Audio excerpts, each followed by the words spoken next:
Human beings are indeed a particularly peculiar bunch.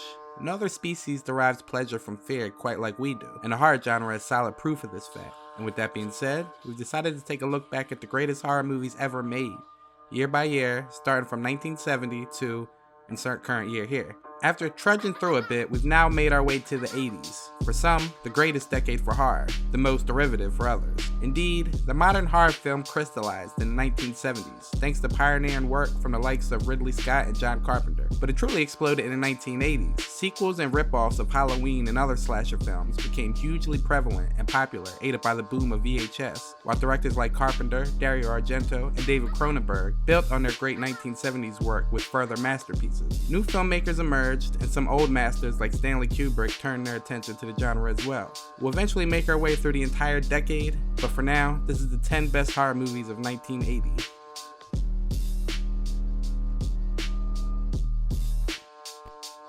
What gives Lucio Fulci's City of the Living Dead its sharp edge is the story's race against the clock conceit. If the protagonist, a New York reporter and a psychic medium, don't figure out a way to close the figurative gate to Lucifer's playpen, the world is basically over. Being that this is a Fulci movie, don't expect that to actually happen. Instead, expect puke to drown a person's intestines, a drill press to pierce through a dude's skull, a rainstorm of maggots, and numerous brains ripped out of people's heads.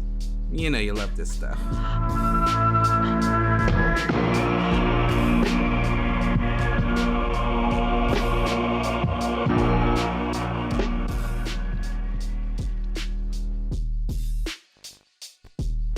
An American college student in Rome and his sister in New York investigate a series of killings in both locations, where their resident addresses are the domain of two covens of witches. Inferno is a sequel to Dario Argento's 1977 masterwork Suspiria, but it was unlikely that a sequel was initially planned. So Inferno takes on the task of relating the two films at the start by recounting the legend of the three mothers through a male voiceover that sounds while protagonist Rose is reading a copy of an evil book simply titled The Three Mothers. With that said, you don't necessarily need to see Suspiria first to enjoy Inferno. In fact, if there's that little chance that you haven't seen Suspiria yet, we'd recommend checking out Inferno first, because there seems to be an inevitable comparison the viewers make between the two that really ends up being an unfair fight for Inferno. This film is a fascinating and frustrating phantasmagoria of the mysterious and the unexplained, a strange journey into realms beyond human understanding, where events happen without rhyme or reason, and little or no explanation is given.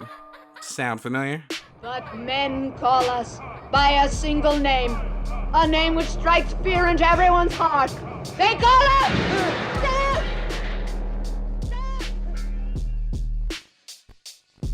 A psychopsychologist experiments with drugs in a sensory deprivation tank and has visions he believes are genetic memories. Like much of director Ken Russell's work, Altered States is ostentatious and pretentious, yet genuinely engaged with ideas and style. It's by turns psychoanalytical, head twister, and skull-pounding monster romp, including glorious whip-crack dialogue. Think of it as an extravagant and exhilarating, if over-the-top, piece of filmmaking that's dippy to be sure, but engrossing at the same time.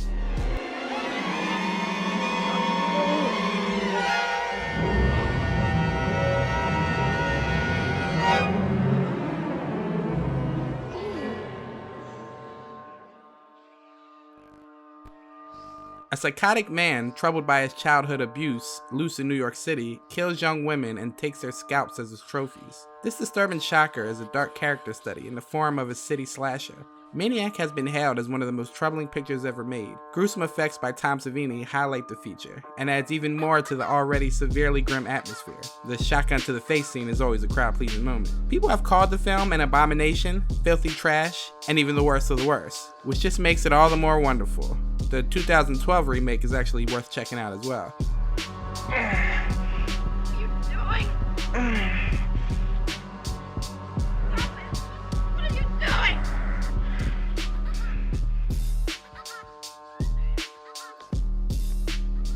Sean S. Cunningham had a title and an image. The Friday the 13th logo smashing through a pane of glass. but not much else. With the help of writer Victor Miller, they created a film set over one night as a group of teens setting up a summer camp and away from any adults are picked off one by one. In a nutshell, Friday the 13th succeeded because it was brazen enough to steal so many tricks from the many brilliant horror films that came before it. The filmmakers have cited Psycho, Halloween, Carrie, and Jaws as key influences, and the homages aren't exactly subtle. But by taking some of Hollywood's all-time great horror movies and throwing them into a blender, Friday the 13th accidentally created the no-frills, platonic ideal of the slasher movie, and its modest pleasures have only grown more potent in comparison to the score of slipshod knockoffs that expired.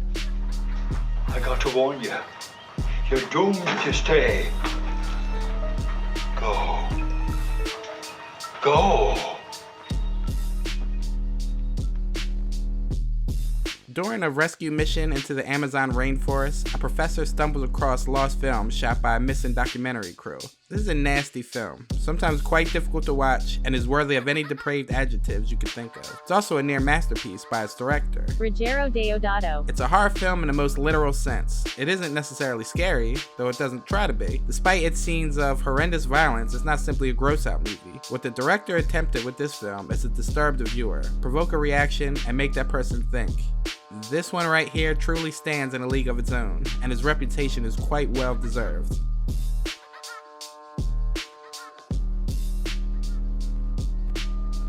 Motel Hell follows the seemingly friendly farmer, Vincent, and his sister as they kidnap unsuspecting travelers and bury them alive, using them to create the special ingredient of their famous roadside fritters. Yeah, it's Nutter Butters. And while the humor of it all is quite effective, the horror dimension is still plentiful. The sight of Vincent's secret garden, where he buries his victims up to their necks alive until he's ready to butcher them, has the irrational power of a nightmare. And the dueling chainsaw climax, which might have inspired a similar scene in the Texas Chainsaw Massacre Part 2, is informed by the memorably creepy touch of Vincent's deranged laughter, which could be subtly heard from underneath the huge and absurd, yet nevertheless unsettling pig's head that he insists on wearing for whatever reason.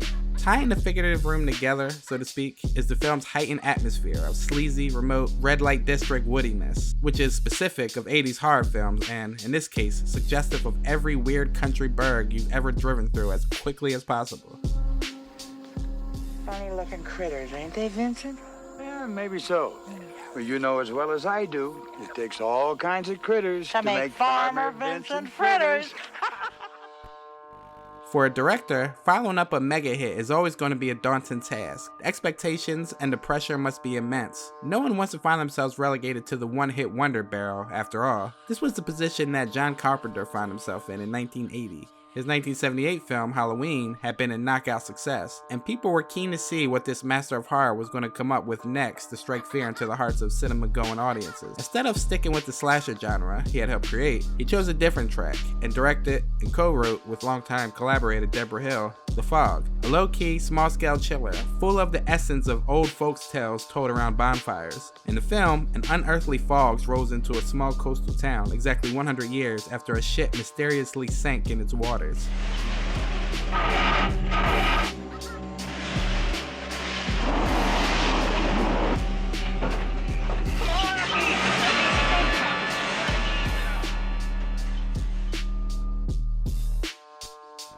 After the death of his wife and daughter in a car crash, a music professor staying at an old mansion is dragged into a decades-old mystery by the inexplicable presence in the mansion's attic.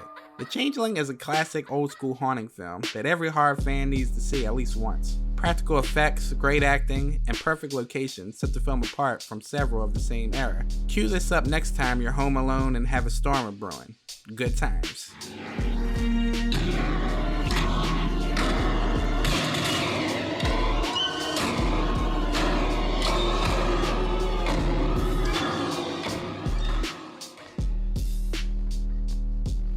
All work and no play makes Jack a dull boy, or rather, a homicidal one.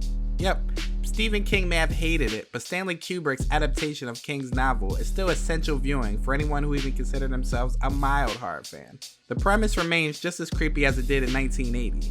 Writer and recovering alcoholic Jack Torrance accepts a job as the winter caretaker of a massive hotel in Colorado and moves his family there just as the cold sets in among the mountains. But the hotel is the source of great evil.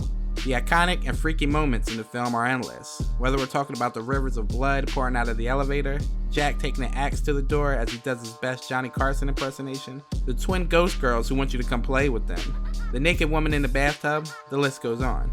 Frankly, Kubrick's film is a work of art that will continue to be broken down and explored for decades to come. Red rum! Red rum! Red rum! Stop it! Red rum! Red rum! Once again, thanks for watching, and don't forget to let us know your favorite horror film in the comments section below. Oh, and just a side note, this might be the first list that was genuinely difficult to make. There's probably about 30 films that could have been added to this. 1980 really was a hell of a year. So, if there was a movie that was missing, please share your thoughts on that in the comment section and tell us why you love it so and why it should have been on the list. Thanks again for watching.